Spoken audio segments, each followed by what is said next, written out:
Hi there, welcome back. In today's video, you'll learn how to use Canva Team. Canva is an online graphic design platform used to create social media graphics, presentations, posters, documents, and other visual content. I often use it to create YouTube thumbnails. Creating your first YouTube thumbnail is very easy. Just choose any pre-generated template, make a few changes, and your thumbnail will be ready. Many of you are students and may not be able to afford Canva because of its high price.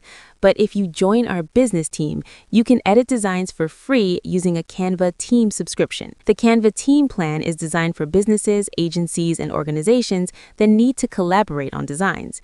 It includes everything in Canva Pro, along with powerful collaboration tools. To join our team, first create a Canva account using any email address, and then join our team. After that, your editing will be easier than ever. I hope you found this information helpful. Like the video to make the YouTube algorithm Baba happy, and don't forget to subscribe. See you soon.